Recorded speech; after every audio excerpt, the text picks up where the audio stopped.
Љубовта е најсилното чувство. Се раѓаме од љубов и во љубов, живееме во љубов и бараме љубов за возврат. Таа е емоцијата што не мотивира. Љубовта е израз на наклонетост и најважно од се, таа е начин на размислување што често треба да го избираме. Денес во приказна ќе зборуваме за љубовта.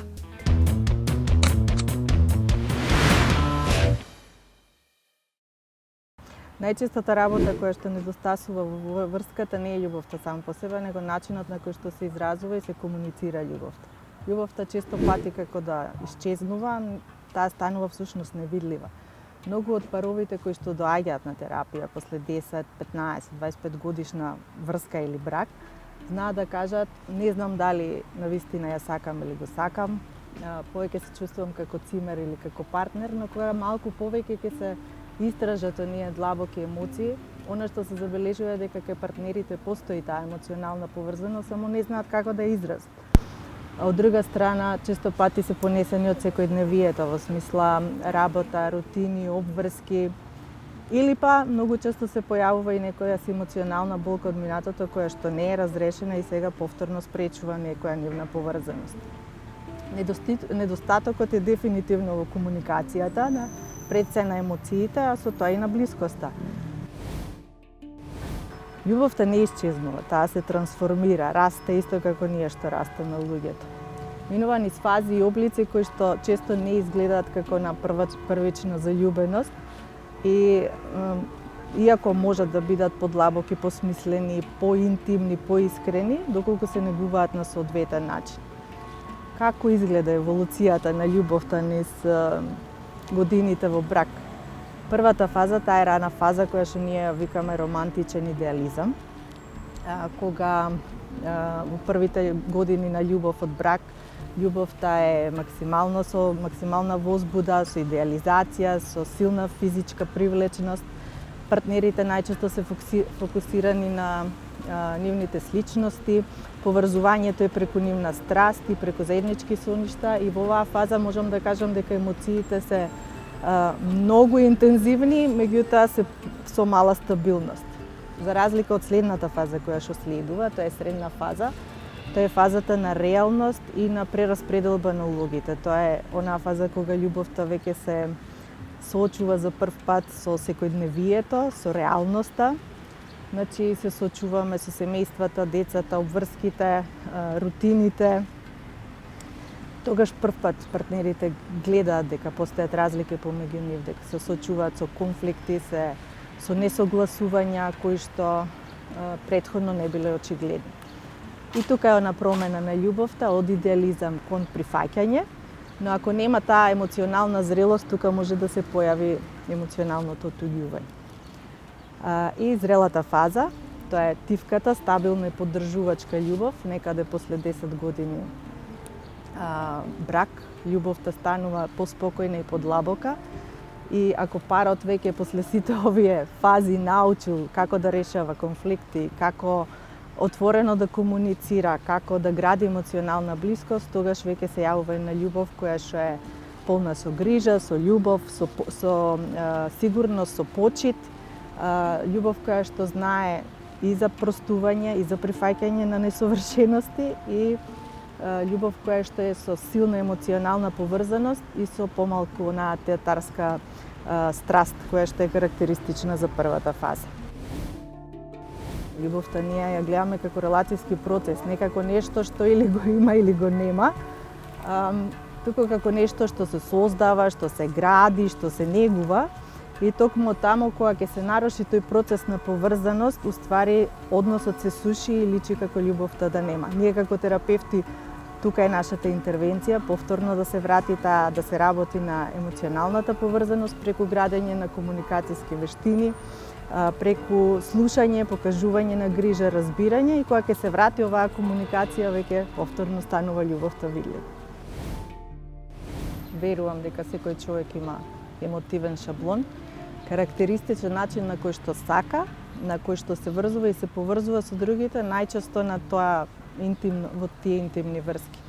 И да, во голема мерка тој шаблон некаде се формира во раното детство, од нашите први искуства со нашите родители или примерни згрижувачи. Што точно е емоционален шаблон? Тоа е некоја внатрешна мапа од која што човекот ја доживува, како тој ја доживува, како човекот ја доживува љубовта, како го чита и го препознава однесувањето на другите и како одлучува колку е безбедно да се отвори, да пристапи или па да се повлече во сите тие релации. Прво, создаваат една хронично незадоволство, во смисла што и да направи партнерот, тој не е доволно добар, затоа што се очекува да исполни нешто што нема врска со сегашната реалност, туку за нешто како мината рана што постои. Од друг аспект се поставуваат нефер улоги. Значи имаш партнер кој што треба да биде терапевт, треба да биде поправач, треба да биде извор на среќа и од друга страна треба да биде партнер кој што ќе остане емоционално зависен и незадоволен. Овие очекувања во голема мерка го гушат и растот и развојот на емоционалната врска. Зошто? Затоа што не може да се создаде да се развие автентична блискост. Секој се мери од призмата дали тој или таа ме исполнува, а не од дали се поврзуваме како две целосно исполнети личности. Се создава и циклус на разочараност и на вина. Доколку партнерот гледа дека не може да постигне нешто, често пати чувствува вина дека јас не сум доволно добар да го направам, или во друга крајност дека се јавува гнев дека ти не ме сакаш доволно, а сето ова води повторно во таа емоционална оттуѓеност. Што е здрава алтернатива за овие нереални очекувања? Како терапевти ги охрабруваме паровите прво да ги препознаат кои очекувања се реални, а кои се пренос од некоја стара емоционална болка. Исто така ги охрабруваме да развијат една емоционална автономија, дека секој од нас е одговорен за својата собствена среќа, дека нашите партнери не само придружници, а не се спасители. И да се промени оној однос од барање во однос на поврзување. Љубовта е најубавото и најсилното чувство кое многу значи на секој од нас. Сериозно влијае на разбирањето на светот и врз однесувањето на луѓето.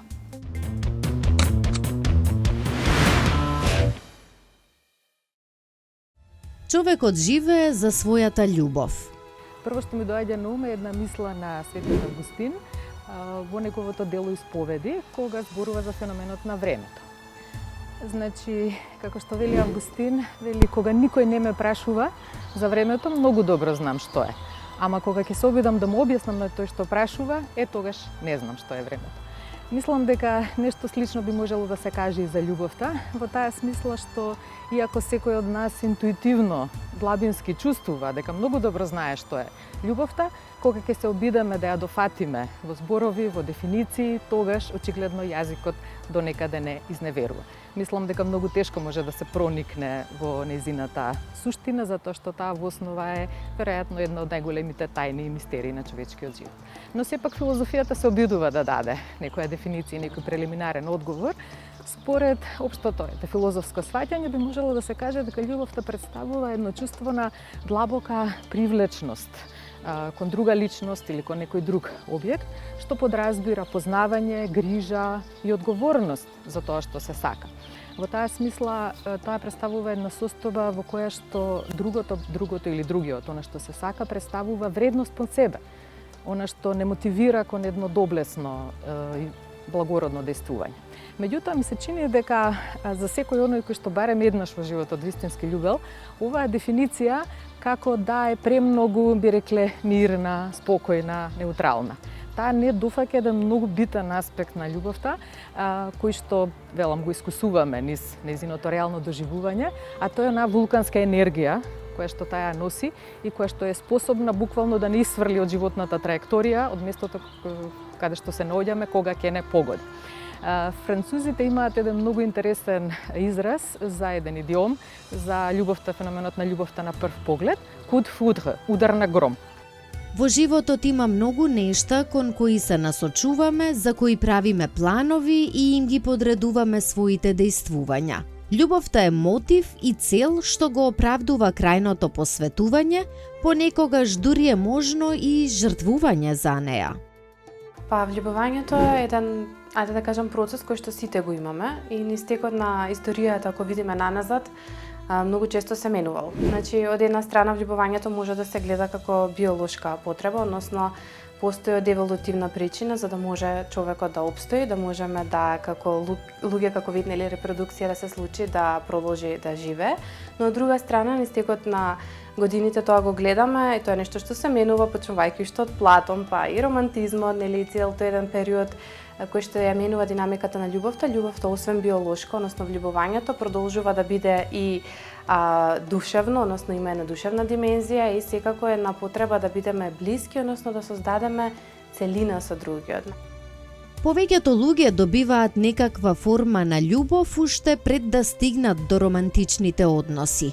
Тоа може да биде љубовта од родителите, семејството, пријателите, па дури и од домашните миленици.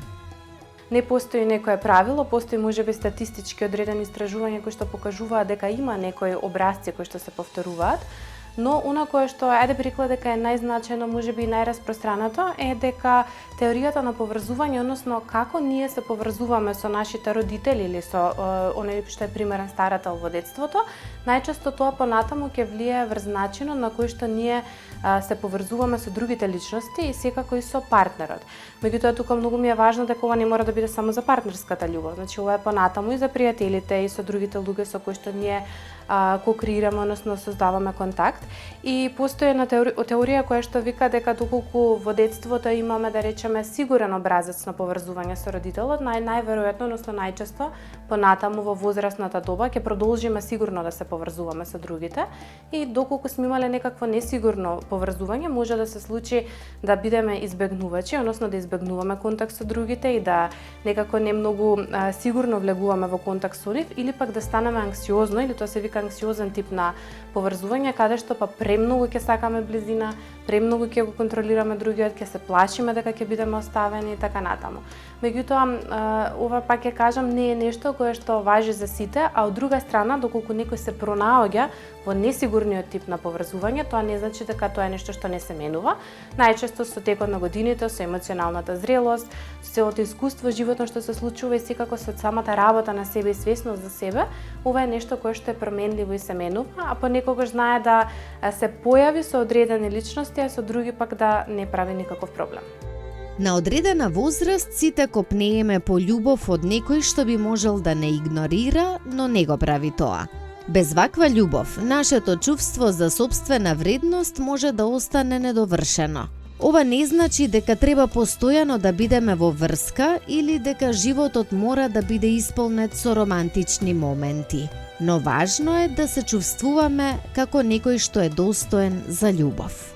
Тоа е некое искуство на сила која што е способна на некој начин да не трансформира, да не преобрази, буквално да ја раскрши секоја постојна структура на нашата духовна и емоционална конфигурација, така да кажам, и меѓутоа не за тоа да не уништи, туку да не ориентира кон некоја подобра и, како да кажам, уште посовршена форма на нашето постоење.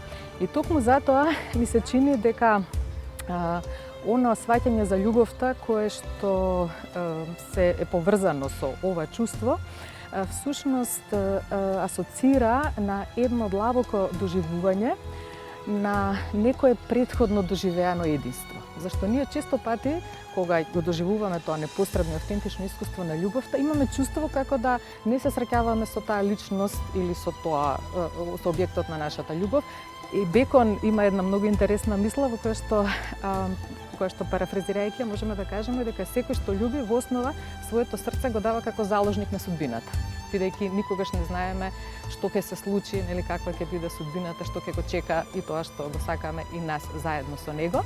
Меѓутоа ми се чини дека токму оваа крајна изложеност во која што не турка љубовта, токму таа крајна можност за болка и загуба е всушност и местото каде што се раѓа најголемата храброст.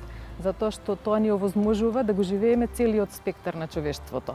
И радоста и болката, да растеме и низ искуството на исполнување и низ искуството на загуба. Најчесто влюбувањето е процес каде што бараме друга половина која што ќе не направи целовите и бараме другата половина да може да се чувствуваме дека некаде припаѓаме и дека со другата личност можеме, односно може таа да биде сведок на нашиот живот, да го сведочиме нејзиниот, а таа нашиот живот.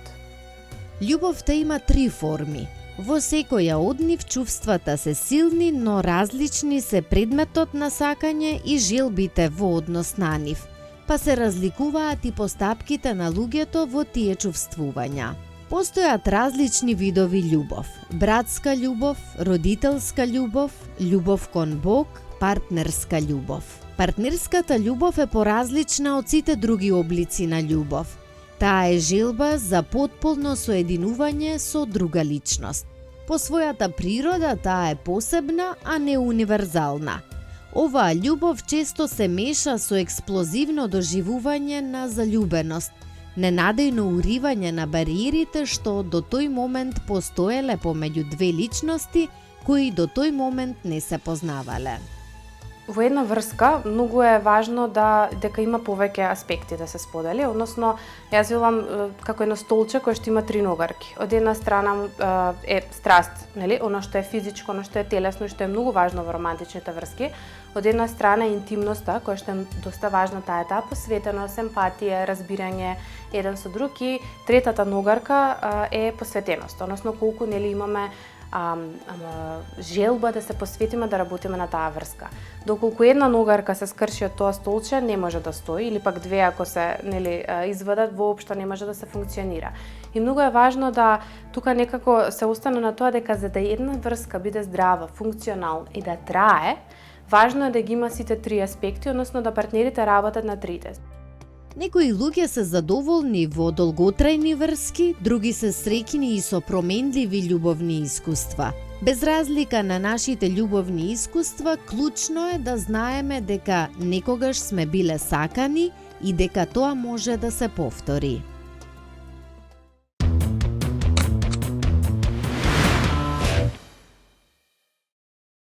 Сите се раѓаме со љубов, живееме во љубов. Љубовта е дел од нашето секојдневие. Но што всушност е љубовта? За љубовта, па сите големци, сите поети, филозофи од Платон почнувајќи па се до големите писатели како Толстој, Кафка, Достоевски, поетите како Пабло Неруда, нели давале некоја своја дефиниција. И навистина е тешко да се дефинира љубовта, особено е тешко да се дефинира со една реченица. Меѓутоа, љубовта е едно нешто возвишено и затоа не може така лесно да се опише, исто како некои музички дела кои што се возвишени и кои што не можат да се опишат со зборови, така и љубовта. Според Ерих Фром, љубовта е уметност. Јас се согласувам со него и јас ја доживувам љубовта како уметност, затоа што несомнено дава силна инспирација, буди кај човекот нешто неописливо, нешто необјасниво и без љубов не можеме да живееме. Со љубов се раѓаме, за љубов умираме, љубовта не следи во текот на целиот свој живот.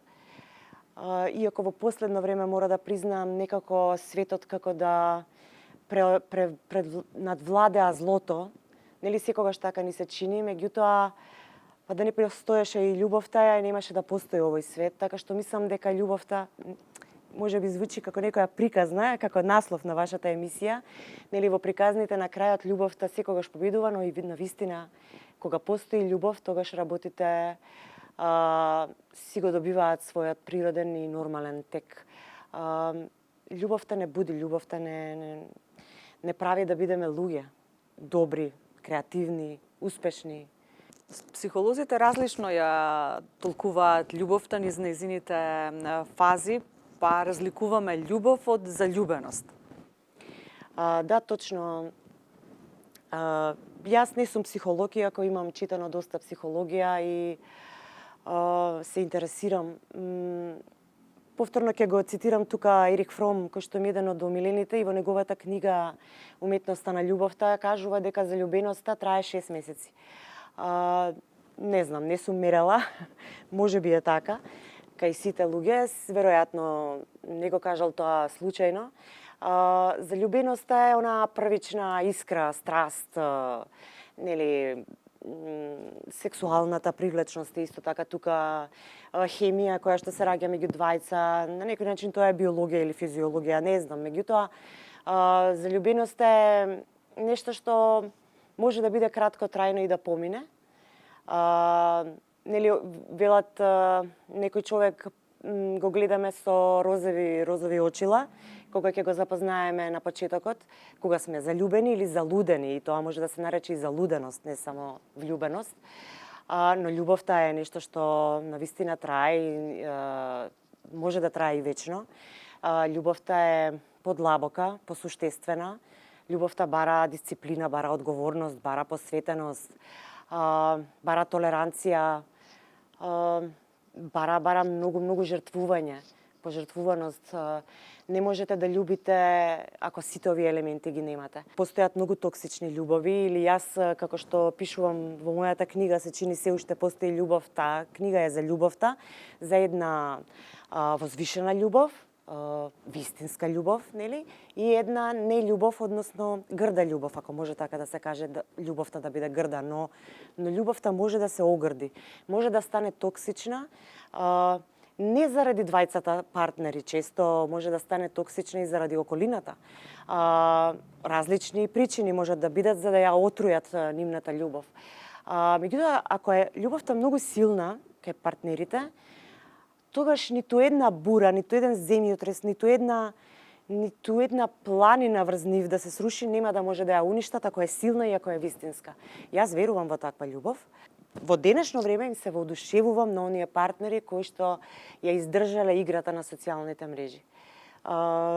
Нели оној флерт, пишувањето на Инстаграм, на Фејсбук, се тоа може да го доведе бракот или врската во опасност.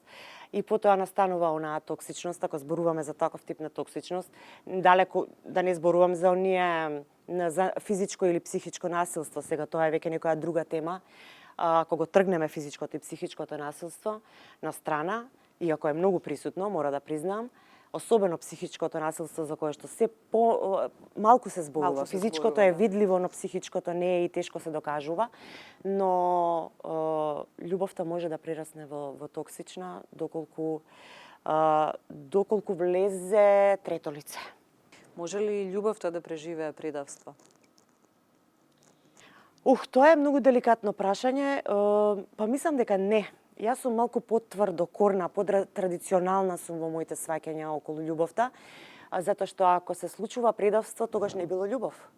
Зошто би се случило предавство? Колку е важно како комуницираме, колку сме емоционално блиски, колку заедно растеме во таа релација. Многу е важен јазикот, тоа е најважно всушност според мене. Има една арапска поговорка, сега ќе парафразирам, може би нема да ја кажам точно, но вели треба да го најдете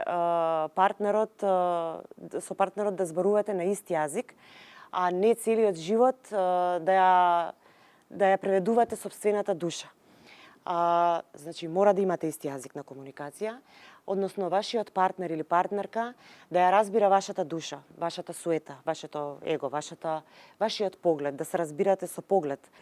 Би сакала да се навратам и на онаа прва љубов, која што на сите нас на некој начин ни го дефинира понатамошниот однос кон љубовта, кон партнерствата, на кој начин ги изразуваме емоциите, дали отворено ќе ги споделуваме или ќе ги сокриваме. Што представува таа прва љубов? Дали таа е нашата дефиниција за љубовта?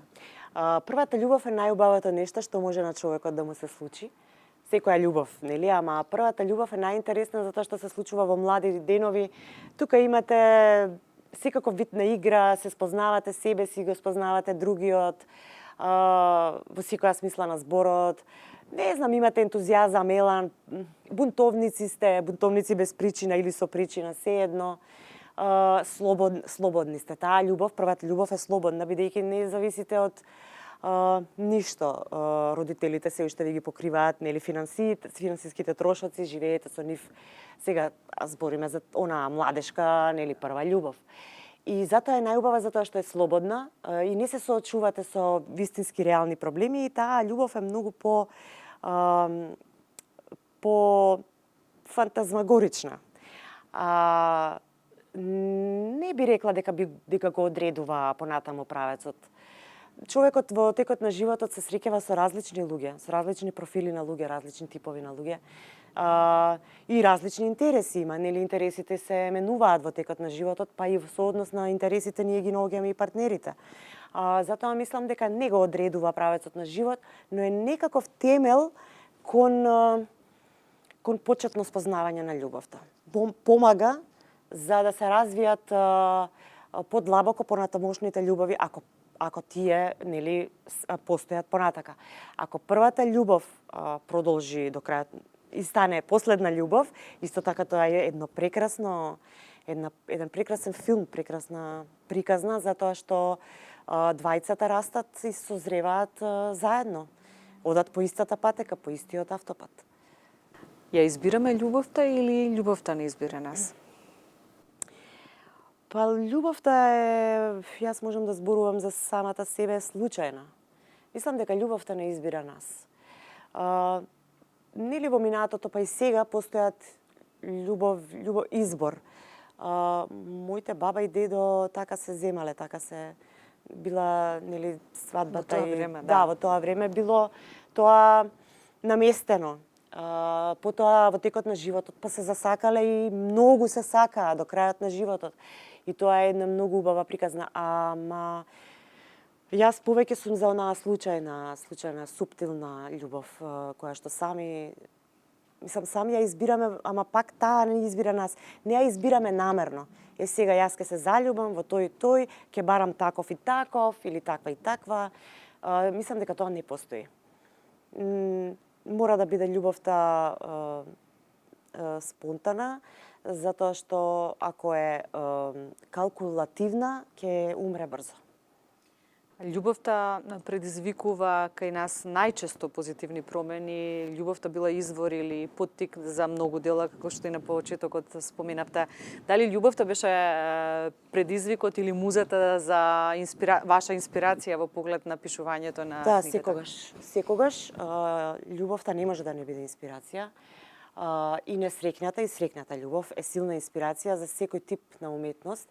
Оваа книга се чини се уште постои љубов, обработува два типа на љубови, една неубава, една убава, но најсилна инспирација ми беше љубовта, за разлика од Данс Макабре, која што исто така ми е инспирација љубовта, меѓутоа нема да се осети така како што се осеќа тука во се чини се уште постои љубов, затоа што е искрена приказна, директно раскажана и со првата реченица се гледа дека љубовта е силна инспирација. Па нема, кажете ми, еден писател, еден поет или композитор кој што своето дело не го создал, а да не е инспирирано од љубовта и од смртта, но од љубовта најмногу.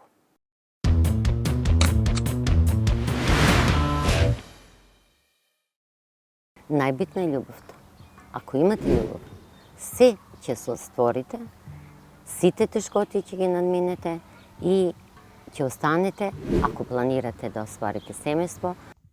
Ова е драгоцената поука која мајка и ја пренела на Сонја и нејзините сестри. И да, таа била сосема во права.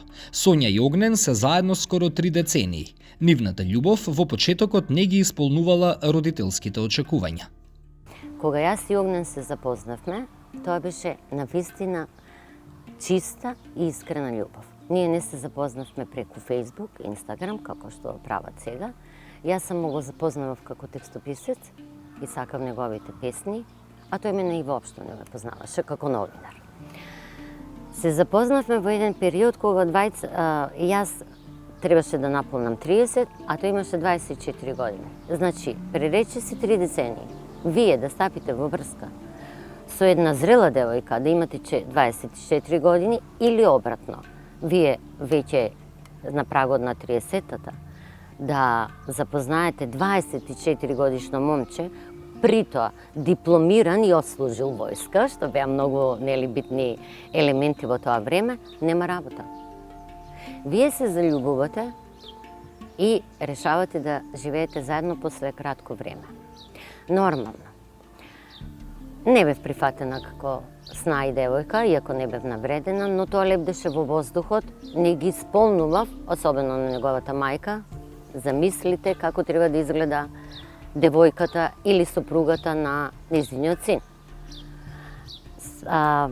Не ја праша мајка ми дали ги исполнувам незините критериуми, сигурно таа очекуваше да ги тие стандарди постар да е од тебе, нели така сите, тоа беа некои стандарди да е постар од тебе и така натака. Ништо не беше од тоа што мајка ми сигурно би го посакувала за мене, но бидејќи го даде единствениот совет, битна е љубовта, ја прифати мојата врска и мојата желба за брак, таква каква што беше.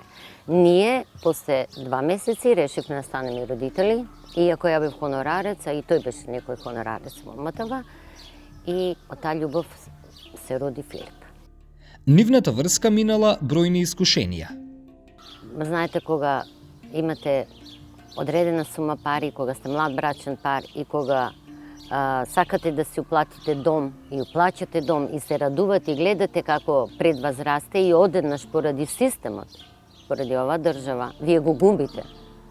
Без да ве обештетат и без да ви речат ни извинете и без да можете да дојдете до правдата, тоа е големо разочарување.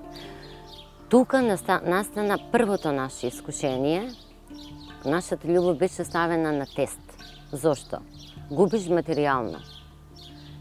Она што си го Огнен што го собирал песна по песна, продавајќи стих по стих, наеднаш го нема. Вие почнувате да живеете со 6000 денари јас во дневник и 2500 денари тој во македонска телевизија. Имате кирија да платите 5000 денари. Знаев дека Огнен е многу голем домаќин, помлад, ама многу голем домаќин, многу сериозен, дури посериозен од мене. И знаев дека еден ден тој многу ќе создаде. И сега вие доаѓате до ситуација кога решавате сами да ги поминете тие искушенија. Љубовта е таа што ве држи без ничија помош, да почнете да продолжите напред. Тоа беа првите кризни и тешки денови. Јас бев погалено дете од по-имотна, да речеме, фамилија. Јас ќе прашав, Огнен, марте, мене ми требаат нови чевли, а тој ми вика, ќе купиш во октомври. Значи, што е бракот? Компромис, соочување со ситуацијата, давање предност на љубовта и секако толеранција.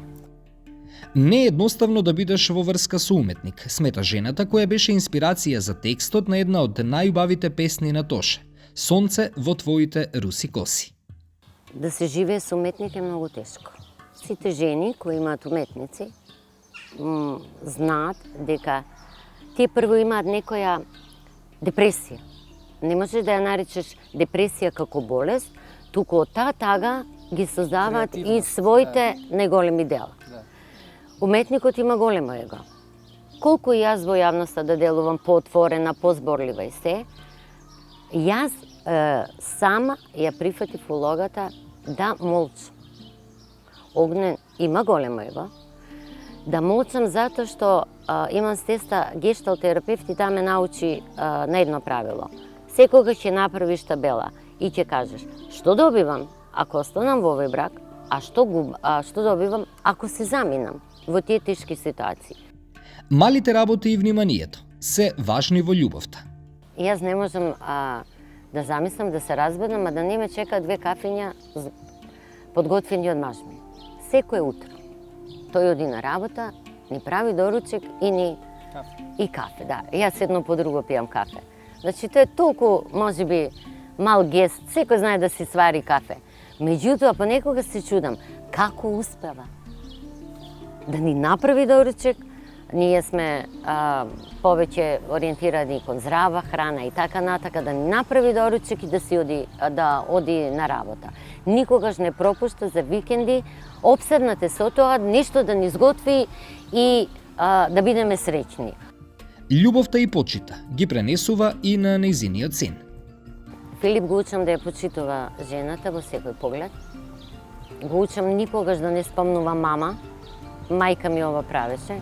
Тие што се единци знаат да бидат малку поразгалени, поприврзани кон мајка. Да, Филип е поприврзан. Вистина им посакувам да ја доживеат љубовта.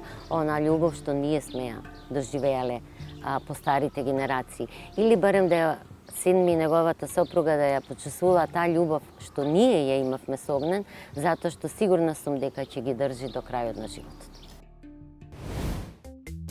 Секој од нас има јазик на љубовта кој го преферира. Тоа ни помага да пронајдеме смисла во светот. Одвојте време за да ги забележите начините на кои вашето дете ја изразува љубовта кон вас, другите деца, како и другите членови на семејството. Јазикот на љубовта го вклучува физичкиот контакт, зборовите кои поддржуваат, времето, безусловноста и благодарноста, но и начинот на кој ги правиме работите преку дела.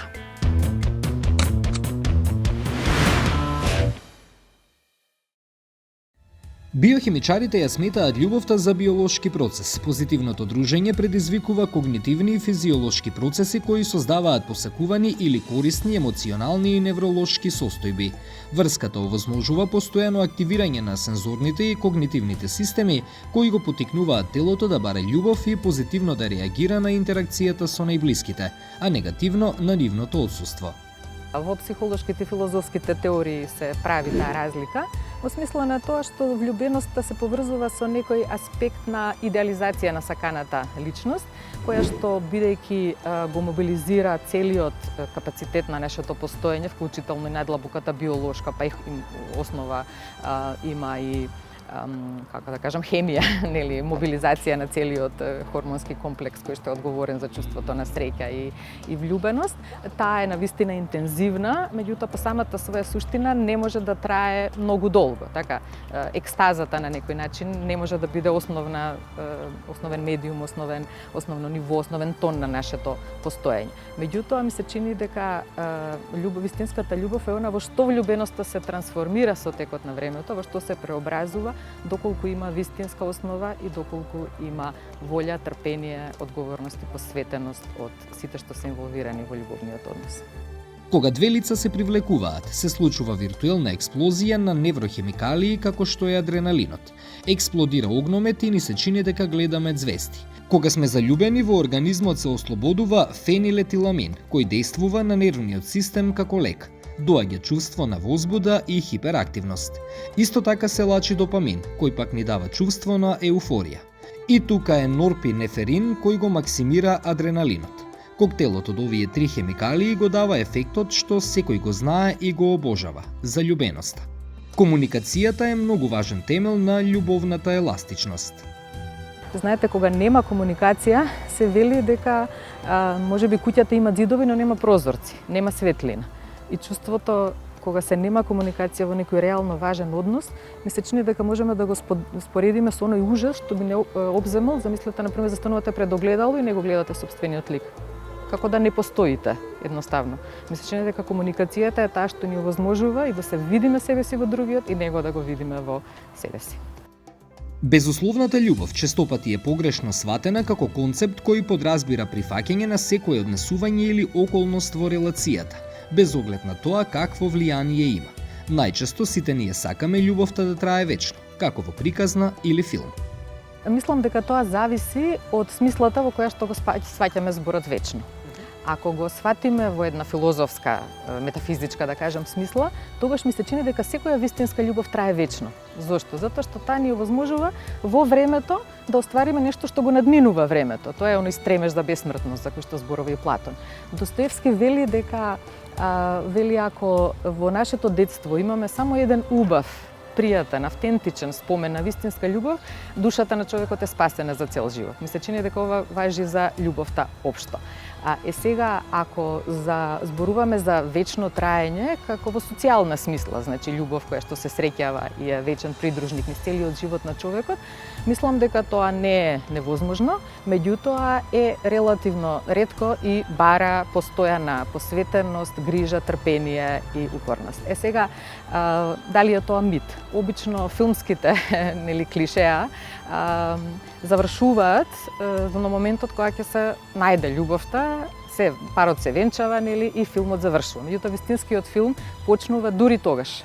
Така, за жал некогаш тој филм може да прерасне во хорор, може би да има моменти на романтична комедија, најчесто е драма, меѓутоа она што тие митови, тие филмски клишеа на некој начин може би имаат една опасна димензија во таа смисла што не сугерираат, значи не вкоренуваат представата за тоа колку е всушност тешко и ретко и колку треба работа и напор и вистинска посветеност за да се оствари љубов која што трае низ целиот живот. Вистинската безусловна љубов вклучува непоколеблива емоционална поддршка и грижа за една личност, додека истовремено одржува остроумна перспектива за нивните постапки и избори. Тоа е љубов која ги надминува сите фактори, но не значи замижување пред штетните однесувања или овозможување деструктивни образци. Денес љубовта е исправена пред сериозни предизвици.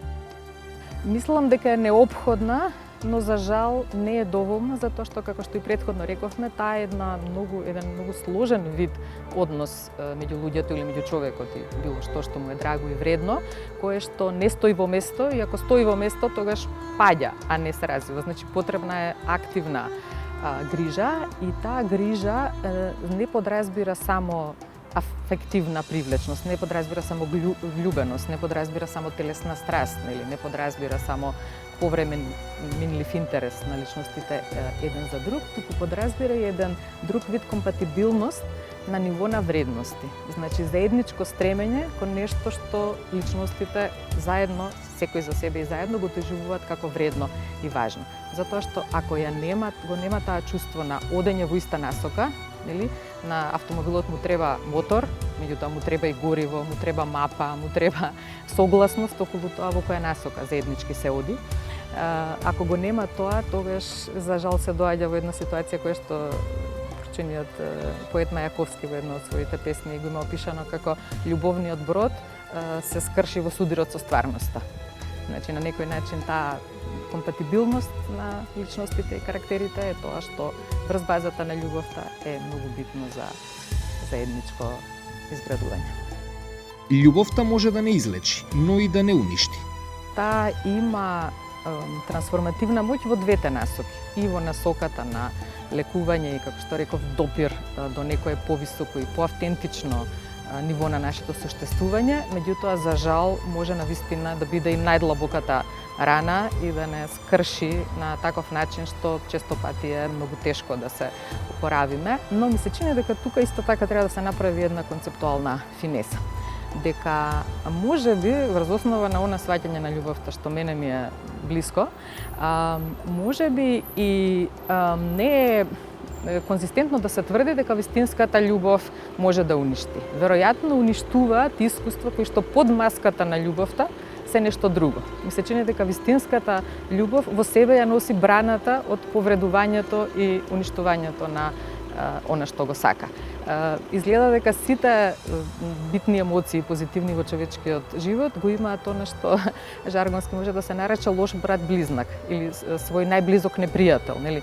Нешто што многу личи на нив, меѓутоа под нивната маска всушност носи нешто сосема спротивно. И затоа сакам да кажам веројатно дека она што уништува е некоја, како да кажам, неавтентична, некоја форма на емоција, некоја форма на фиксираност врз другото суштество, кое што е можеби сосема спротивното од вистинската љубов. Веројатно тоа што можеби и самото би сакало да биде љубов, ама не успева да се издигне до вистинската чистина на тоа чувство и склизнува во токсичност, веројатно настанува тогаш кога се повредуваат оние клучни компоненти на љубовниот однос. Почита кон другото суштество, свеста за границите меѓу нас и меѓу она што го сакаме како личности, вниманието, грижата и одговорноста. Безусловната љубов не треба погрешно да се толкува како безусловна толеранција.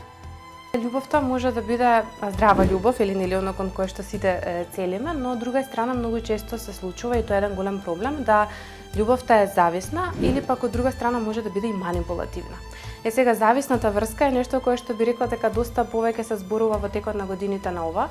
Јас морам да напоменам дека многу влијание има и музиката, филмот, значи тука сите представи, можеби би рекла една култура која што е донесена после романтизмот, да малку на љубовта се гледа како лудост И мислам дека некои работи кои што, ајде би рекла и Шекспир кога ја правил и Ромео и Јулија, не очекувал дека можеби било повеќе во намена на смеа, односно да се исмее оно што не е добро, затоа што особено младите кои што и немаат една развиена метакогниција многу силно да можат да видат што е оно што е здраво, знаат да влезат токму во зависните врски, бидејќи тоа е нешто кое што е пропаганда, мислам во наводници пропаганда, односно кое што се гледа како нормално, каде што едната личност знае да се изгуби себе си, односно да стои на една позиција каде што се губи себе, го губи своето јас за другата личност. И тоа е како паразитско растение кое што ќе се закачи на некое дрво, нели не може да опстојува само, туку црпи од коренот на другата личност, а другата страна, односно оној кој што многу често несвесно влегува во манипулативната врска, каде што другата личност е таа која што смета дека е добра и дека ја одржува нели во живот другава личност. И сега што се случува? Тоа е една несвесна позиција каде што едниот е на позиција на дете и покрај тоа што е возрасен и не делува како здрава личност која што знае дека може без другата личност, дека сака да создаде една целина со другата личност, туку стои во едно место каде што ако другата личност не постои, ако другата личност не ме валидира, ако другата личност не ме сака, јас нема да можам да постојам и да опстојам. Многу често завршуваат негативно овие парови. Воспоставувањето здрави граници во односите е од клучно значење за личен раст, поттикнување на автентичноста и одржување на емоционалната благосостојба. Со препознавање и почитување на овие граници можеме да искусиме подлабоки врски, подобрена комуникација и вистинска љубов кон себе и нашите блиски. Прифаќањето на идејата дека љубовта и толеранцијата коегзистираат со личните граници го отвара патот за односи изградени врз доверба, почит и заеднички раст. Кога гледаме во емоциите, ние знаеме емоции, па тажна сум, радосна сум, среќна сум, така, заљубена сум, осамена сум, ама што со тоа? Емоционалната писменост е токму оно што се развива низ работата на себе, или јас би рекол низ 3 нивоа на свесност. Едното е свесноста за мене, значи за нас, која сум јас, каде сум јас, кои се моите потреби, желби, граници и така натаму. Второто ниво на свесност е кој си ти, односно партнерот во случајот, што се неговите потреби, желби, емоции и така натаму. И третата свесност која што најдоцна се создава, и мислам тоа е, ајде би рекла веќе во возрастната години почнува многу повеќе да се работи на тоа, е свесноста за кој сме јас и ти, односно како јас влијам на тебе, а како ти влијаеш на мене. И тоа е најтешко некако да се ајде да речам да се развие, затоа што многу често сме или само во другиот, па што се ти правиш и така натаму, или само во нас. Емоционалната писменост е токму таа што ќе ни помогне да можеме нели да напишеме една цела приказна, една љубовна приказна како со тие емоции, односно кога да реагираме, кога да другата личност ни биде во поддршка на наша регулација или корегулација, кога нели ние треба да на некој начин се стиснеме малку за да му дадеме поддршка, кога не смееме веќе да се стиснеме за да не експлодираме. Така што ова можеби е клучно и најважно да секој работи на себе, да секој е свесен за себе, да секој може да знае нели што е оно што го сака и што му треба. А од друга страна да е свесен за другиот, нели како тој влијае на него, без да ајде да речам да се чувствува дека е супериорен или инфериорен. Многу експерти тврдат дека редовното дружење со партнерот, па дури и во долгите врски, може да ги задржи романсата и заљубеноста. Љубовта од секогаш била инспирација не само за писателите и филозофите, туку и за сите останати луѓе. Ако погледнете различни уметнички дела низ вековите, ќе забележите дека се менувале стиловите и начините на сликањето, но љубовта останала вечна инспирација за сите луѓе. Време е за артикулација.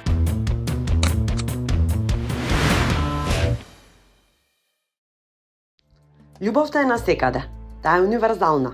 Нема култура која научниците ја истражувале, а да не знае за љубовта. Сепак, научниците феноменот го третираат дури од 80-тите години на минатиот век.